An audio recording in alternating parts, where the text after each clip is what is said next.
So here are 7 things I would do if I want to study overseas in 2027, 2028, but I don't know where to start. So the first thing I would do is I would decide on what I want to study and where do I want to study it, right? Is it a bachelor's degree? Is it a master's? Is it a PhD?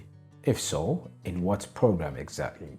Is it a master's in data science, a PhD in artificial intelligence, or a bachelor's in cybersecurity? Decide and choose at least 3 countries or 3 universities that you want to study at. The second thing I will do, I'll go exactly to the internet. Of course, you can do almost everything on the internet these days. I will search for the programs that I want to study and the countries in which I want to study.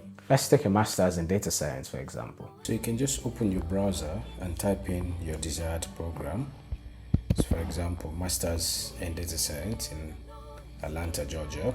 You have to be specific, remember. And then you look at the options, a lot of options here, and then you can just choose. Let's say for example we choose Masters of Science in Analytics at Georgia Institute of Technology University, and then you open to read about the program, and then there's even a video here, and then you go down, you look at some relevant information. If you look at the top here, it gives you options to read more about the program, the admission, about admission, tuition and funding, and then all of these current students, prospective students. This is where you find yourself. There are common questions, the alumni, and then you also come here, you read about the degree program itself and the people. And then you can also do the same thing for Europe. Let's say Europe. You also read, you also scroll down, give you a lot of options. Let's say for example, we take this University of Vienna. You see, you read about the program. Above here you can see some key options that you should further look at. For example, the tuition fee, how to study, how your study will be organized, entrance exam, the admission, and then the degree program itself. So basically you can do this for all the countries you want to study in.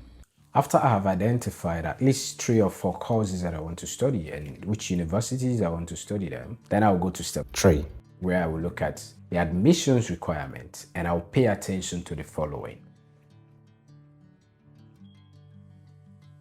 Step 4, I will put my documents together, including English language proficiency certificates or its exemption certificates, my research proposal, my academic transcript, my degree certificate.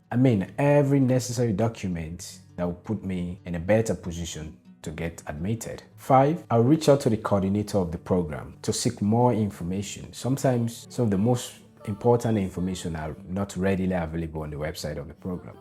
So for example, information about scholarship for international students. So I'll reach out to the coordinator to see whether there are any relevant information that can help me put a very strong application together. 6, I will submit my application. And then 7, I will wait for the admissions committee to review my applications. However, while waiting, I will apply to many other universities in many other countries that I had already chosen in step 1. Because you don't know, your village people might be on the admissions committee. And let's be honest, you're not guaranteed admission. You can apply, you can put the best application forward, but you're not guaranteed admission. Sometimes there's not just much space for everyone to be admitted. So apply to as many universities as possible while you're waiting. If you like this video and you want to receive more strategies and application tips and guide, subscribe to my channel, like and turn the notification button on, as well as share to as many people as you can, especially those you think can benefit. Thank you.